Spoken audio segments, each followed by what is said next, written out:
Saka Panti Jepara. Leres. Yen ora ngerti kahanan ana ing Panti Jepara. Wonten kedadosan menapa, Kang Mas? Ratu Semenanjung ilang.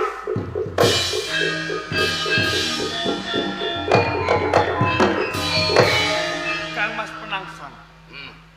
Redining panjenengan lan kula pinangka wedrak wonten ing Demak Bintara. Wedal menika Ratu Semenanjung Anes Kapara dibragat dening liyan. Monggo sesarengan dumateng kula ngupadi dumateng Ratu Semenanjung. Ora usah ndadak digoleki malinge. Mergo aku wis ngerti malinge. Lajeng sinten, Kang? Kowe dhewe.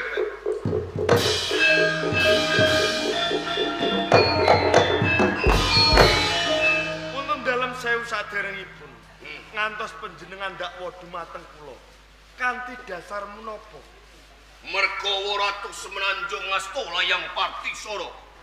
Sapa kagacondokan layang Partisara mengkone bakal dadi sultan ana ing Kasultanan Demak Bintara. Ora moga.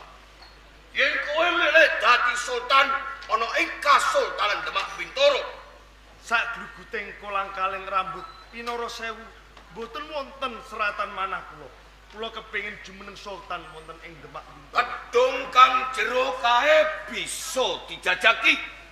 Gunung kang dhuwur kae bisa dirabati. Nanging durung ngerti adune menungso. Yen kowe milih dadi sultan ana ing Kasultanan Demak Bintara, nempuh bebasan cicak muntal empyak, cepul gayuh lintang, cepak urunge angel kelakon iki kowe. Kowe iki sapa? Kowe iki mung anake Saki Kebo Kenongo. Kebo Kenongo iki wong desa, kesa-kesa. Mangane sego telo.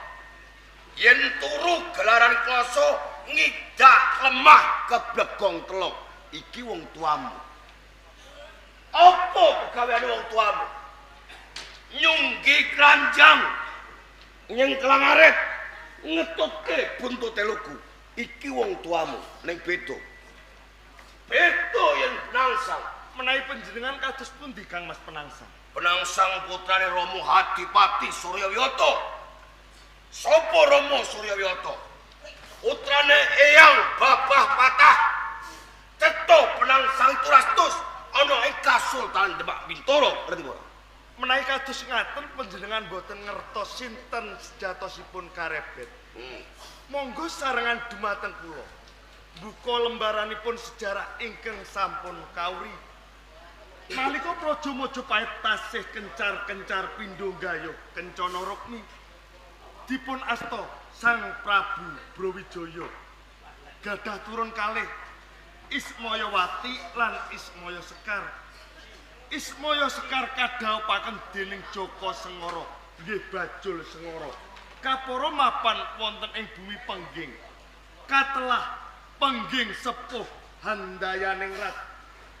Pengging sepuh Handayaningrat gadah turun kalih cacahipun Kanigara lan Kebo Kenongo. Redining kula pinangka anakipun Kebo Kenongo, boten ketang sak pra piranipun kula tasih kalebetan darah biru saking Praja Majapahit, Kang Mas. Iki Kasultanan Demak Bintara. Dudu Kraton Majapahit. Kraton Majapahit wis brubuh, wis rata dadi lemah muluk. Enggal kono ning ndi sing ngetake Ratu Semenanjung? Guru waleh napa malih kula mboten mangertosi perkais menika, Kang Mas. Dadi ora bloko. Yen pancen kowe ora bloko dina iki, tak peksa supaya kowe bloko. Ora betane malih saiki sing kecekel. Selaginipun cacing mawon dipidak mogel napa malih kula menungso. Tasih jangkep moncon kula badhe sabda matur Tak teter sepiro kadayan.